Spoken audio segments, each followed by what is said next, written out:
advocate for white people. We're not a voice for white people. No, I'm not saying advocate. I'm trying to make you understand how we end up it looking like black on black. Right. So remember, we are black people. We are in black people areas. We talk about things that affect black people. So tuck shops and these killings of children wasn't happening with white people. It was happening to us as black people, right? So when we advocate for those children that have passed away, we don't care whether it's being done by pink, orange, or green people. We care about the source of the problem. So if the source of the problem is Pakistanis, Somalians, Ethiopians, and whatever, that's who we're going to deal with. Right now, we go to these factories that are exploiting people, that are working overnight and doing that. Those are Chinese. We still don't say, oh, no, you're Chinese. We're Have not you been to Chinese factories? Several times. Several times. I can even show you pictures of myself going to Chinese shops with the police. Please share them with me when I'll show you now. Yeah. So we go there with the police. We say, like, okay, these people are undocumented. We've dealt with plenty of Pakistanis, Somalians who don't have documents. It's not an issue of just black people and us fighting with black people as some people like to perpetuate. It's absolutely not. Like I keep saying, this issue is not an issue of skin color. It's an issue of documents. But it's black people that are mostly being affected, just in well, that's because it's majority of them ourselves. that are here undocumented. There's nothing we can do about that. But nobody's documenting, nobody's releasing any. In fact, as you rightly said, if there is no data for the black people coming in, surely then there can't be any data, or at least accurate data for the white people coming in. But you see, that's where you keep even missing, all the Chinese. But that's why you keep missing my point. I'm repeating the point. You see here, we are in Chinese shops. That's me. You can see me personally dealing there with Chinese and Pakistanis and Somalians. I look for more of them. I'm waiting there, for it to download. and I'll show you. So what I'm trying to say is that it's not a skin color thing. It's a are you documented thing. And the reason there's more black people who are undocumented is because more of them are coming in undocumented. You understand? And as you can see, those Malawians that are over there, they can't afford to live here. Do you understand? So where are they going to live? They're going to live in those poor communities where there's poor black people. So they're the ones that are going to be complaining about them being getting what they need. Because remember, when those Malawians are going to hospitals, I'm talking about those particular ones because the ones outside, they go to hospitals where there's other black people. So who ends up not having medication, which is something we've been suffering from all along now. There's not enough medication. There's not enough beds. There is not enough space for people to go. So you can't make it seem as if this is a race thing. It's a struggle for resources, which is what I always say. And South Africa does not have enough resources for South Africans.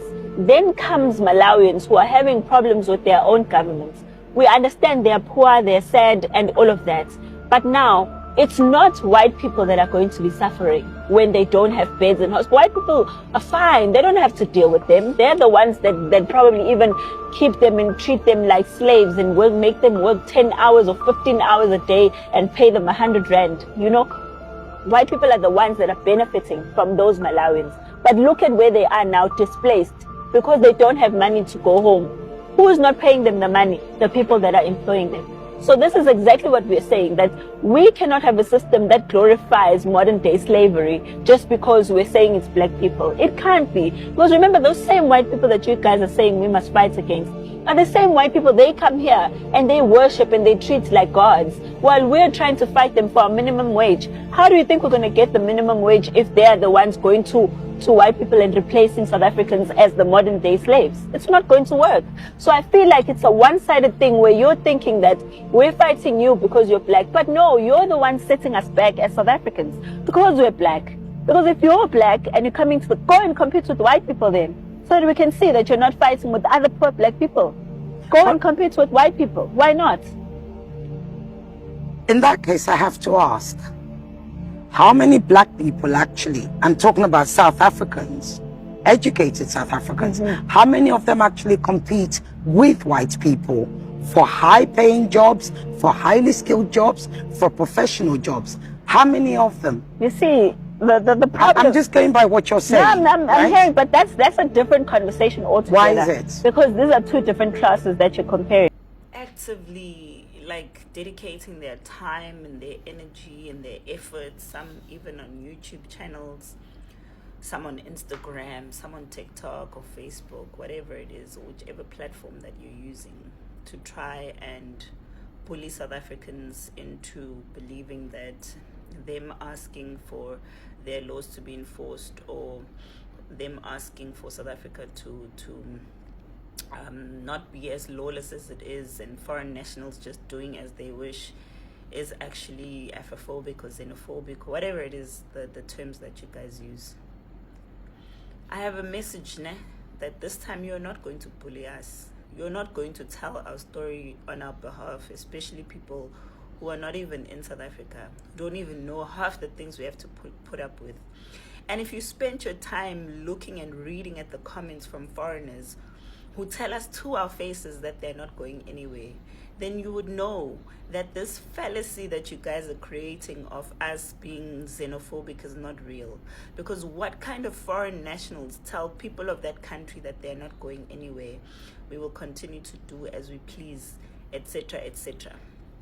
If you read their comments and you see the way that they react towards us as South Africans, how much disrespect they show us, how much attitude, how much arrogance that they show us, they are so brazen that they even come and install their own kings here from Nigeria in our country, then you would know for a fact that South Africans are not crazy. And you'd know for a fact that you are in your countries enforcing immigration laws, but you have a problem when we do the same.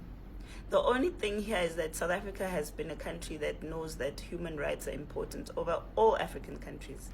There's not a single African country that enforces human rights laws as much as we do. And now that was supposed to be a good thing, that was supposed to help everyone else, but now it's coming back to bite us. So our Ubuntu bundles, guys, are really expiring. We have had Ubuntu for 32 years now. It's enough. We've allowed you guys to do as you wish in our country. And the only reason you are upset, for those who are in South Africa, is because they know that their cash cow is finally waking up. You know, when you had this little girlfriend of yours that was a fool, and every time you cheated on her, she would come back. You obviously get angry when she realizes that she deserves better. And we are that girlfriend right now. We deserve far more better as South Africans, as citizens. We deserve far better immigrants than the ones that we have in our country. Because the ones that we have in our country are really not the cream of the crop. And for people who are living in other countries, you should be worried that these are the people representing you here in South Africa. Because the people we get to experience here, the Ethiopians, the Somalians, the Pakistanis, the Chinese, the Zimbabweans, the Malawians, the Mozambicans, the everything that is here, those people are doing a hell of a job making us realize, or making us see, that other African countries probably don't even have manners. Because the things that Nigerians do here, and then you have people who hide behind Afrophobia and xenophobia. Guys, that thing is not going to work. You can do hundreds and thousands of videos trying to blackmail us or bully us into believing that we are these horrible, evil people, that the world must see how terrible we are, that you're not going to trade with us, and that. Guys, I've got news for you. There's no turning back now.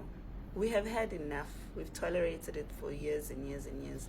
And these foreign nationals who are here, mostly illegally, in millions and millions, is something no other African country has to put up with. And the reason for that is because we have human rights being prioritized over all laws in the country.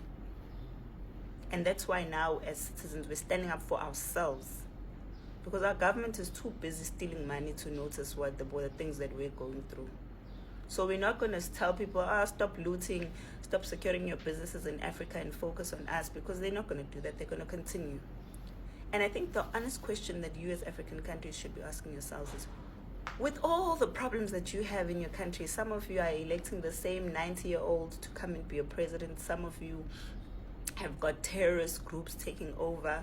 Some of you have got presidents that refuse to be removed from power. They're trying to change the constitution. Some of you have kidnappings and young girls. Some of you have got religious wars. Some of you have got tribal wars. With all the problems that you have and your economy is not growing, you've got so many problems, why would you spend more time focusing on South Africa than your own country?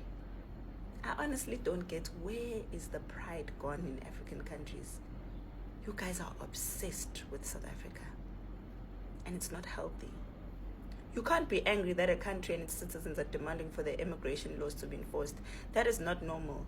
And I'm asking you again, ask yourselves, why are you investing so much of your time and your efforts and your energy on South Africa?